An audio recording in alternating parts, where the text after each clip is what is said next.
Dernière partie de Sortez-moi là, toujours avec mon invité d'honneur Jean-Christophe K, fondateur et grand maître d'œuvre du Geek Live Festival, 3e édition qui aura lieu les 22 et 23 janvier prochains au centre des expositions du Mans. Pour encore plus de folie, de rencontres, de découvertes et d'invités autour de la culture geek. Un festival qui cartonne chaque année, c'est 5500 visiteurs en moyenne, 40 personnalités présentes et plus de 80 stands. Alors, pour les téléspectateurs qui ne connaissent pas bien la culture geek, je te propose un nuage de mots qu'on va mettre à l'antenne. Voilà quelques mots qui caractérisent cette culture geek. J'ai envie de commencer par la partie jeux vidéo. Est-ce qu'on peut dire que le jeu vidéo, c'est un peu la base de ce type d'événement ? Oui. Alors, oui et non. Alors, on y pense en premier. Je vais juste dire qu'il n'y a pas de S à vidéo, je vous le dis, parce que pour nos téléspectateurs, c'est une faute qui se fait régulièrement. La preuve. Est-ce qu'il faut que je mette la main ? Mais je vous le dis quand même, voilà, comme ça vous le saurez. Mais vous êtes très nombreux à la faire. Jeux vidéo, oui, mais pas que. Alors nous, c'est la première chose qui vient à l'esprit des gens, forcément. Et donc oui, il y a cette partie jeux vidéo actuelle. Mais pas que. Il y a une nouvelle génération de consoles qui est sortie. Tout le monde n'a pas pu l'avoir parce qu'il y avait des pénuries. Donc par exemple, c'est l'occasion pour ceux qui n'ont pas pu s'acheter la PS5 ou la dernière Xbox, de la découvrir, de découvrir les jeux qui viennent de sortir, de pouvoir les tester et de tester les consoles. Donc ça, c'est quand même une partie évidemment importante du festival. Mais j'ai envie de dire, c'est le jeu vidéo et beaucoup d'autres choses. Oui, voilà, beaucoup de mots à côté. Juste pour revenir aux jeux vidéo, il y a aussi les jeux vidéo anciens, les jeux d'arcade et ce qui nous faisait vibrer aussi quand nous on était jeunes, je pense. C'est ça, le rétro gaming, tout exactement. à fait. Bah oui, moi tu vois, j'ai un t-shirt Sega de la belle époque. Là, ça c'est la Master System, c'est ma première console de jeu que j'ai eue. Je ne dirais pas quand, mais il y a quand même quelques années maintenant. Des consoles qui peuvent avoir 30, 40 ans, des ordinateurs aussi, des micro-ordinateurs, il y en aura aussi cette année, qui sont très anciens. Et donc en plus, ce qui est très sympa, c'est que le rétro gaming, aujourd'hui, il y a des gens qui développent des jeux sur ces consoles qui ont 30 ans, mais qui développent des jeux là, en 2021, en 2022, et vous pourrez là aussi tester des jeux tout neufs sur votre vieille NES ou votre vieille Mega Drive. La zone Homebrew. Exactement, homebrew. Explique-nous, parce que j'ai découvert ça dans le dossier de presse, ça veut dire quoi ? Alors le homebrew, en fait, c'est brasser à la maison, et en fait, c'est quand tu fais ta bière à la maison, voilà. Et là, ça n'a rien à voir, c'est une invention, c'est-à-dire que tu fais ton jeu à la maison, c'est des gens qui sont tout seuls, chez eux, et qui fabriquent leur jeu tout seuls, ou quasiment tout seul, avec 2-3 personnes, par opposition quand tu as des jeux vidéo, on parlait de la PS5, des blockbusters, où tu as 100 personnes qui peuvent bosser sur un jeu. Alors, les jeux vidéo et pas que, on voit la culture japonaise bien mis en avant. Ça aussi, la culture geek, ça vient du Japon ?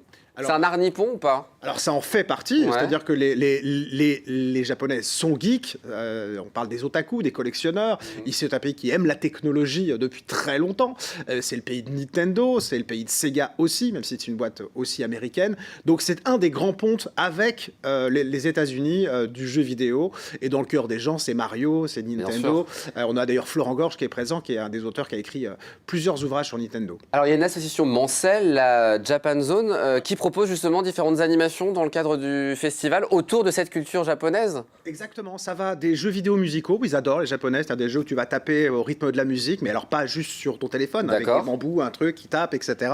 Ça peut être des jeux traditionnels également, et ça va être toute la partie cosplay qui est très importante et qui est très développée.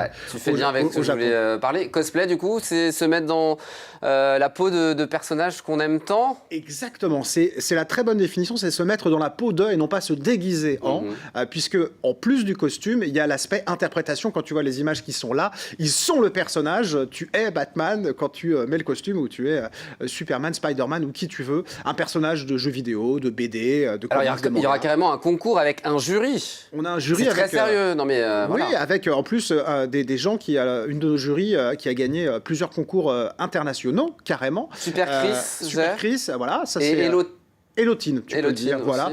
Et du coup, des gens, voilà, vraiment reconnus. Et puis, il y a aussi Andy Pop, qui est la gagnante du concours de l'année d'avant, qui devient jury. Voilà, on trouve que c'est sympa donc à découvrir. Si on souhaite évidemment, voilà, j'allais dire se déguiser. Donc non, se mettre dans la peau d'eux, on peut le faire encore, nous ? Il faut le faire. Alors, il faut le faire. C'est-à-dire qu'il faut venir si vous aimez le cosplay. C'est l'occasion, le festival. Voilà, ça, c'est notre invité d'honneur, Elotine. C'est l'occasion, justement, de ne pas être regardé bizarrement en venant, au contraire, en cosplay. On vous ouvrira grand la porte. De participer, pourquoi pas au concours, au défilé, mais tout simplement de se faire plaisir et de profiter de son cosplay aussi en venant au festival. La pop culture, on en parle, ça fait partie aussi de ces éléments du Geek Live Festival. C'est quoi la pop culture ? C'est ce cas, tu vois, c'est Super Chris qui est en Wolverine. Voilà, c'est un film de super-héros, c'est Retour vers le futur, c'est la voiture de Ghostbusters, c'est voilà, tous ces films, c'est Alien, c'est la nostalgie, c'est ça aussi ? Retour vers le futur. Oui, c'est de la nostalgie ou pas, parce que tu prends Jurassic Park, on avait eu la voiture de Jurassic Park, c'est des films qui perdurent en fait. Tu vois, Mario, il existe toujours. toujours, il a existé il y a longtemps, il existe aujourd'hui. Donc on va dire que c'est plutôt, voilà, ça c'est la DeLorean de Retour vers le futur. C'est des choses qui existent encore aujourd'hui dans la tête de tout le monde et peu importe l'âge qu'on a. Voilà. En fait, on est tous un peu geeks. On l'est tous en fait, mais on le sait pas. Mais il y a un geek qui se cache en nous. C'est ce que tu voulais nous dire ce soir. Ça fait un peu peur parfois le geek, mais justement, il faut pas avoir peur. C'est vraiment un festival familial et pour tous. Il n'y a pas besoin d'avoir une collection de figurines à la maison pour venir profiter du festival. Les comics aussi, ça en fait partie. Pour moi, le comics, c'est la BD version américaine. Mais oui, tu es un J'explique un peu comme excellent ça. chroniqueur qui passe de temps en temps, en ouais. effet. Et c'est lui qui travaille avec moi d'ailleurs sur le festival, je le salue, sur cette partie-là. Comics, manga, en fait, c'est la BD américaine d'un côté pour les comics et la BD japonaise de l'autre côté, tout simplement. Il faut voir que les Japonais consomment x10 en termes de consommation de BD avec le manga. C'est incroyable le nombre de mangas qu'ils consomment, donc c'est très très présent. Est-ce qu'on peut dire aujourd'hui que les Japonais, c'est les plus grands geeks ou pas? Alors, parce qu'on sent qu'il y a une vraie effervescence en France. Moi, je pensais que le Geek Live Festival, pour ne rien cacher à nos téléspectateurs, il n'y avait que au Mans que ça existait. Je me dis, mais non, ça existe partout, dans toutes les villes. Chaque ville aujourd'hui importante a. Mais est-ce que du coup, c'est plus important, moins important que. La culture japonaise est très très importante, fait rêver beaucoup de personnes ici en France. En effet, tu as les animes, les mangas. Il y a une culture japonaise qui est très présente aujourd'hui. Quand tu regardes la télévision, toutes les chaînes qui parlent de jeux vidéo parlent aussi de mangas, etc. Il y a une appétence très forte pour cet univers, oui. Une quarantaine d'invités aussi sur cet événement, auteurs, dessinateurs, youtubeurs, joueurs e-sport, journalistes. Sora, notamment un youtubeur gaming, une des dernières vidéos, c'est « Je teste des astuces pour séduire des femmes ». C'est plutôt drôle.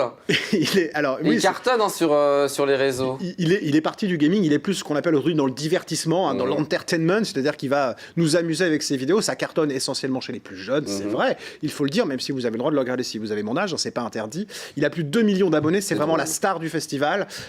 C'est vraiment, on est très très honorés, c'est notre invité d'honneur et c'est vraiment le haut du panier. Non, c'est très drôle, hein. Il prend un magazine féminin et puis il teste un peu ce qui lui est proposé pour séduire les femmes. Ça marche plus ou moins bien, je vous invite à aller le découvrir. La pop culture avec notamment, tu m'en as parlé, on s'est vu dans une soirée il n'y a pas très longtemps, Jean-Paul Césari, ancien assistant de Dorothée, qui a aussi interprété des génériques. C'est un peu ça l'univers de Dorothée. Après production, on commence en tant qu'assistant et puis on chante à un moment donné, quoi. Ça, c'est vraiment la spécialité, je crois, de cette maison de production, en effet. Il emmenait Dorothée sur les plateaux de tournage, il lui amenait un café, il l'amenait sur le plateau du Club Dorothée et un jour, on lui a dit, tiens, dis donc, on a besoin de quelqu'un pour chanter. Il y avait Bernard Minet qui chantait beaucoup de génériques et il s'est retrouvé à chanter le générique de Nicky Larson, entre autres, et plein d'autres, mais c'est quand même le plus connu. Voilà, un petit extrait de Nicky Larson et Jean-Paul Césari. Il chantera sur scène. Il chantera sur scène. Il y aura un concert, on sera assis, c'est obligé, mais il y aura bien un concert sur scène avec Jean-Paul Césari. Il y aura aussi Marie Dauphin, chanteuse, comédienne et animatrice de télévision française dans Récréa 2, interprète de Bibi Phoque. Ça va rappeler des souvenirs à des gens. Alors, je connaissais pas très bien Bibi Phoque, titre qui est resté 9 mois dans le top 50 en 1983. C'est fou. Et elle a remplacé Dorothée sur Récréa 2 aussi. Elle a été présentatrice télé.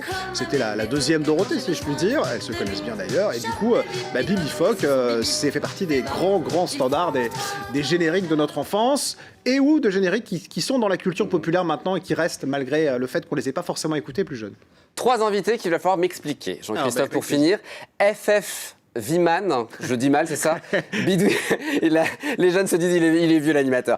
Bidouilleur de génie qui aide à patcher sa console. Exactement. Je comprends rien. Alors en fait, là on est de nouveau dans les vieilles consoles, la Super Nintendo essentiellement, et en fait à l'époque il y avait des zones, par exemple elle était japonaise ou elle était américaine ou française, tu pouvais pas mettre un jeu japonais dans une française, etc. Et lui il va t'ajouter un patch qui va te permettre de la faire fonctionner en 50, en 60, en américain, en japonais. Bref, il va te bidouiller ta console pour que tu puisses l'utiliser de manière plus optimum, on va dire. Très bien. Donc on pourra le découvrir sur le festival. Et c'est gratuit.